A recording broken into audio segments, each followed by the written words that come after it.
Frankenstein, by Mary Shelley. Chapter 16. Cursed, cursed Creator! Why did I live?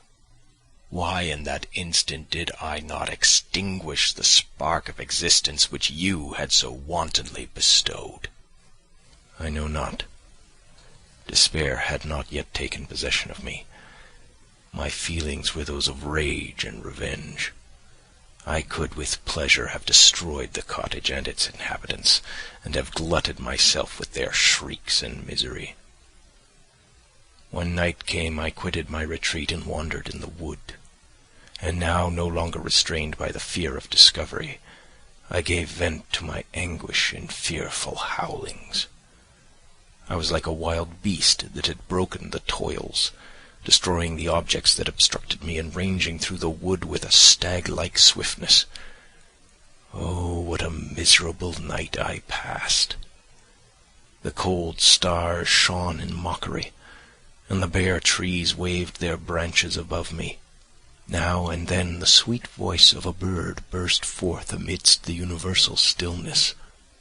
All, save I, were at rest or in enjoyment. I, like the arch-fiend, bore a hell within me, and finding myself unsympathized with, wished to tear up the trees, spread havoc and destruction around me, and then to have sat down and enjoyed the ruin. But this was a luxury of sensation that could not endure. I became fatigued with excess of bodily exertion and sank on the damp grass in the sick impotence of despair. There was none among the myriads of men that existed who would pity or assist me. And should I feel kindness towards my enemies? No. From that moment I declared everlasting war against the species, and more than all, against him who had formed me and sent me forth to this insupportable misery. The sun rose. I heard the voices of men and knew that it was impossible to return to my retreat during that day. Accordingly, I hid myself in some thick underwood, determining to devote the ensuing hours to reflection on my situation. The pleasant sunshine and the pure air of day restored me to some degree of tranquillity, and when I considered what had passed at the cottage, I could not help believing that I had been too hasty in my conclusions. I had certainly acted imprudently. It was apparent that my conversation had interested the father in my behalf, and I was a fool in having exposed my person to the horror of his children. I ought to have familiarized the old De Lacy to me, and by degrees to have discovered myself to the rest of his family, when they should have been prepared for my approach. But I did not believe my errors to be irretrievable, and after much consideration I resolved to return to the cottage, seek the old man, and by my representations win him to my party. These thoughts calmed me, and in the afternoon I sank into a profound sleep. But the fever of my blood did not allow me to be visited by peaceful dreams. The horrible scene of the preceding day was forever acting before my eyes. The females were flying, and the enraged Felix tearing me from his father's feet. I awoke exhausted, and finding that it was already night, I crept forth from my hiding-place and went in search of food. When my hunger was appeased, I directed my steps towards the well-known path that conducted to the cottage. All there was at peace. I crept into my hovel and remained in silent expectation of the accustomed hour when the family arose. That hour passed. The sun mounted high in the heavens, but the cottagers did not appear. I trembled violently, apprehending some dreadful misfortune. The inside of the cottage was dark, and I heard no motion. I cannot describe the agony of this suspense. Presently 2 countrymen passed by, but pausing near the cottage, they entered into conversation, using violent gesticulations. But I did not understand what they said, as they spoke the language of the country, which differed from that of my protectors. Soon after, however, Felix approached with another man. I was surprised, as I knew that he had not quitted the cottage that morning, and waited anxiously to discover from his discourse the meaning of these unusual appearances. "Do you consider," said his companion to him, "that you will be obliged to pay 3 months' rent and to lose the produce of your garden? I do not wish to take any unfair advantage, and I beg, therefore, that you will take some days to consider of your determination." "It is utterly useless," replied Felix. "We can never again inhabit your cottage. The life of my father is in the greatest danger, owing to the dreadful circumstances that I have related. My wife and my sister will never recover from their horror. I entreat you not to reason with me any more. Take possession of your tenement, and let me fly from this place." Felix trembled violently as he said this. He and his companion entered the cottage, in which they remained for a few minutes, and then departed. I never saw any of the family of de Lacy more. I continued for the remainder of the day in my hovel in a state of utter and stupid despair. My protectors had departed and had broken the only link that held me to the world. For the first time the feelings of revenge and hatred filled my bosom, and I did not strive to control them. But allowing myself to be borne away by the stream, I bent my mind towards injury and death. When I thought of my friends, of the mild voice of de Lacy, the gentle eyes of Agatha, and the exquisite beauty of the Arabian, these thoughts vanished, and a gush of tears somewhat soothed me.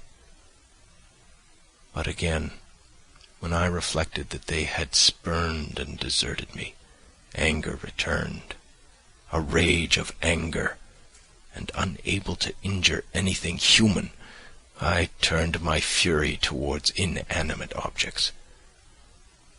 As night advanced, I placed a variety of combustibles around the cottage, and after having destroyed every vestige of cultivation in the garden, I waited with forced impatience until the moon had sunk to commence my operations. As the night advanced, a fierce wind arose from the woods and quickly dispersed the clouds that had loitered in the heavens. The blast tore along like a mighty avalanche, and produced a kind of insanity in my spirits that burst all bounds of reason and reflection. I lighted the dry branch of a tree and danced with fury around the devoted cottage. My eyes still fixed on the western horizon, my brand. It sank, and with a loud scream I fired the straw and heath and bushes which I had collected. The wind fanned the fire, and the cottage was quickly enveloped by the flames, which clung to it and licked it with their forked and destroying tongues. As soon as I was convinced that no assistance could save any part of the habitation, I quitted the scene and sought for refuge in the woods. And now, with the world before me, whither should I bend my steps? I resolved to fly far from the scene of my misfortunes. But to me, hated and despised, every country must be equally horrible. At length, the thought of you crossed my mind. I learned from your papers that you were my father, my creator, and to whom could I apply with more fitness than to him who had given me life? Among the lessons that Felix had bestowed upon Safie, geography had not been omitted. I had learned from these the relative situations of the different countries of the earth. You had mentioned Geneva as the name of your native town, and towards this place I resolved to proceed. But how was I to direct myself? I knew that I must travel in a southwesterly direction to reach my destination, but the sun was my only guide. I did not know the names of the towns that I was to pass through, nor could I ask information from a single human being. But I did not despair. From you only could I hope for succor, although towards you I felt no sentiment but that of hatred. Unfeeling, heartless creator! You had endowed me with perceptions and passions, and then cast me abroad, an object for the scorn and horror of mankind. but on you only had I any claim for pity and redress, and from you I determined to seek that justice which I vainly attempted to gain from any other being that wore the human form. My travels were long, and the sufferings I endured intense. It was late in autumn when I quitted the district where I had so long resided. I travelled only at night, fearful of encountering the visage of a human being. Nature decayed around me, and the sun became heatless.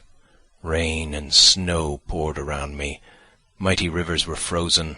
The surface of the earth was hard and chill and bare, and I found no shelter. O earth, how often did I imprecate curses on the cause of my being! The mildness of my nature had fled, and all within me was turned to gall and bitterness. The nearer I approached your habitation, the more deeply did I feel the spirit of revenge enkindled in my heart.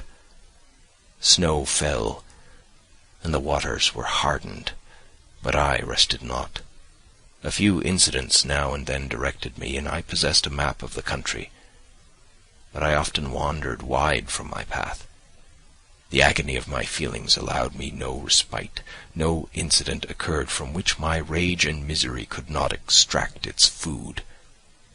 But a circumstance that happened when I arrived on the confines of Switzerland, when the sun had recovered its warmth and the earth again began to look green, confirmed in an especial manner the bitterness and horror of my feelings.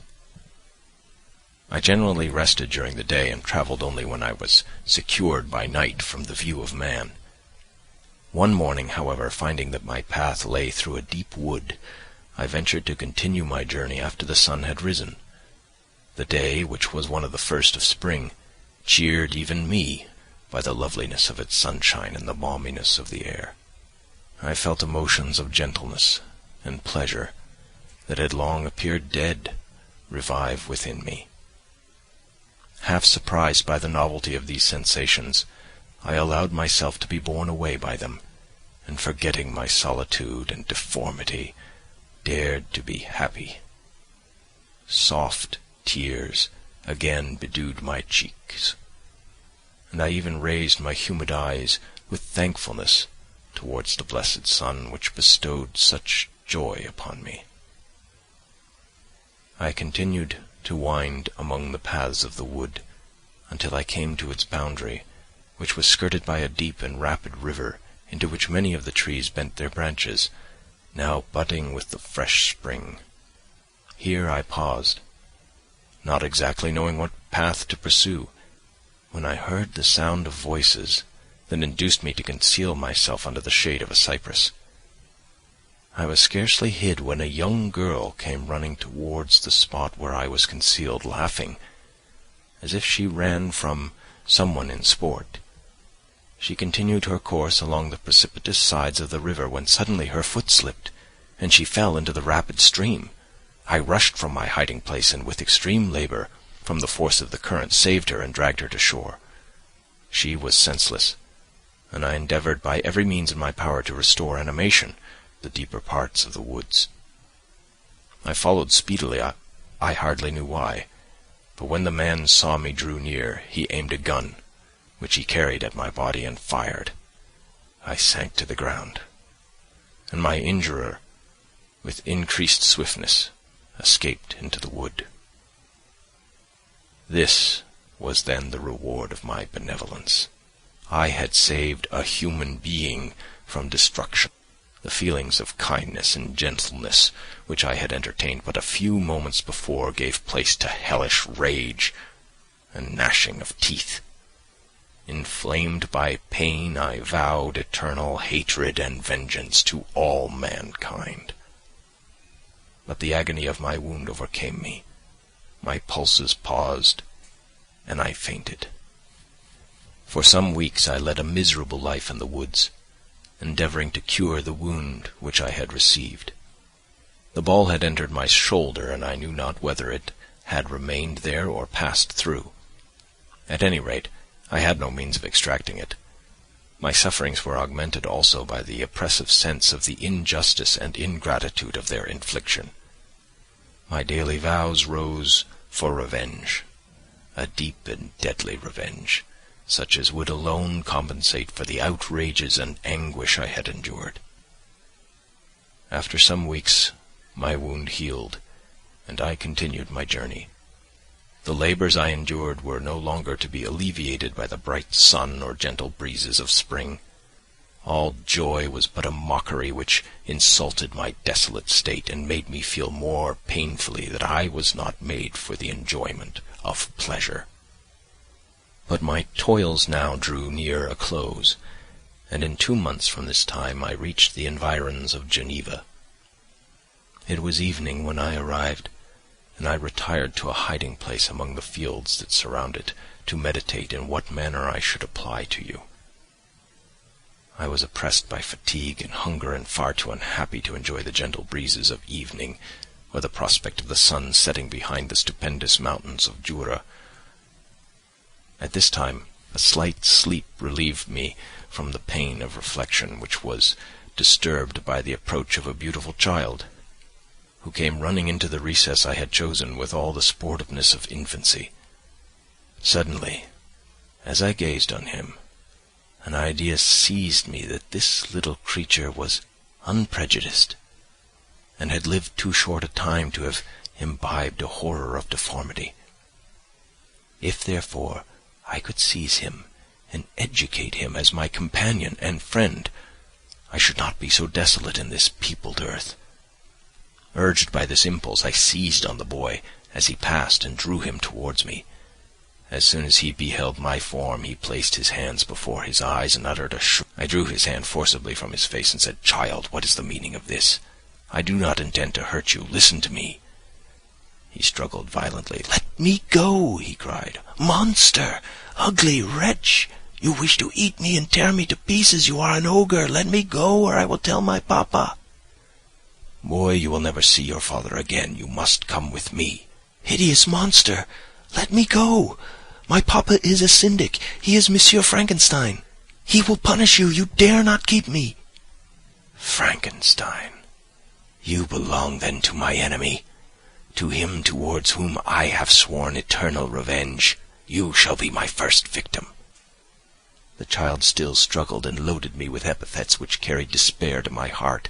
I grasped his throat to silence him, and in a moment he lay dead at my feet.